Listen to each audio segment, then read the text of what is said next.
Aujourd'hui, 5 minutes de bonheur reçoit Charlotte Hoffman. Bonjour Charlotte. Bonjour Daniel.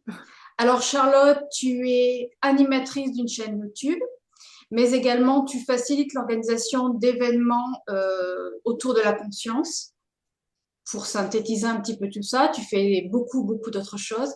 Et aujourd'hui, tu as accepté de partager ton regard sur le bonheur. Qu'est-ce que c'est pour toi et de quelle manière, dans ton quotidien, tu arrives à l'incarner ou pas, puisque des fois, il y a des moments où on n'y arrive pas. Et c'est ça qui est important. Donc, je vais te poser les deux mêmes questions que je pose à tous les intervenants. Charlotte, qu'est-ce que c'est le bonheur pour toi et de quelle manière tu arrives à l'incarner? Merci Daniel. Alors, c'est une vaste question. Je vais y répondre spontanément parce que je pars du principe que je prépare jamais rien et j'essaye de le laisser venir comme ça me vient spontanément. Et aujourd'hui, figure-toi que c'est une question que je me suis posée en me levant.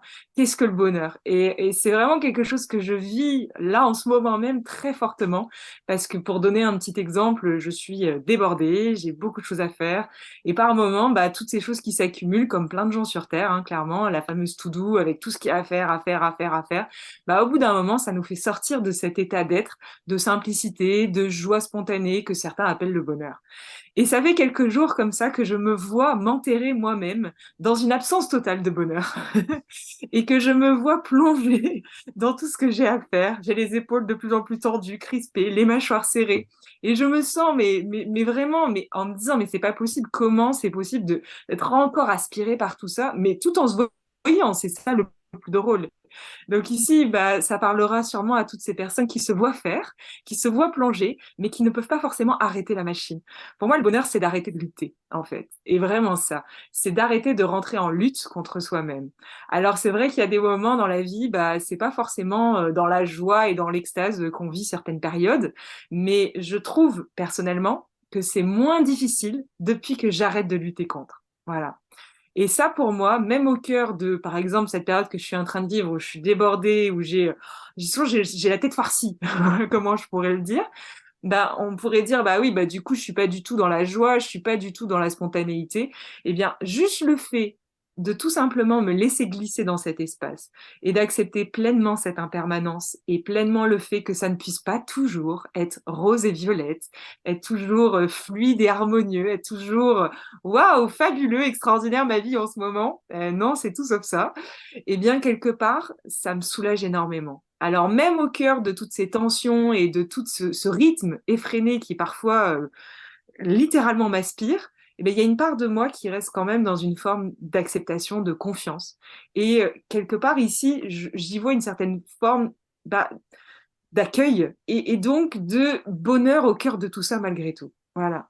Donc pour moi, le bonheur, ça serait ça. Ça serait de pouvoir tout simplement goûter à toutes les expériences qui nous sont proposées sans forcément chercher sans cesse à les changer. Voilà un petit peu comment je le vis là dans l'instant spontanément, Daniel, hein, sans trop réfléchir. C'est l'idée de ces capsules aussi, c'est de saisir l'instant, puisque la perception du bonheur va être malléable d'une période de vie à une autre. Et dans cette manière aussi, quels sont tes outils à toi dans ton Oui. quotidien pour arriver à l'incarner, ce bonheur? Qu'est-ce que tu pourrais transmettre? Oui, alors en fait, c'est vraiment, chez moi, ça se manifeste par un état d'être. Alors c'est un état d'être que j'ai cultivé et que j'ai cultivé grâce effectivement à des outils.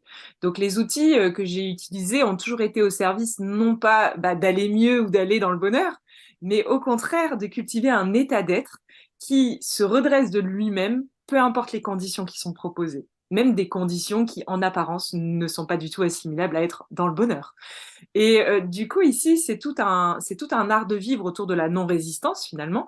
Et les outils que j'ai utilisés, en fait, sont vraiment multiples et variés.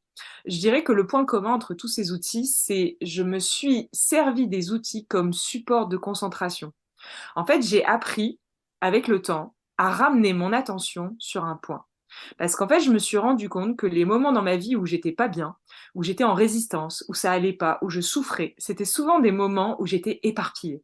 Je savais plus dans quelle direction regarder, j'étais complètement éparpillée, je savais plus par quel bout m'y prendre.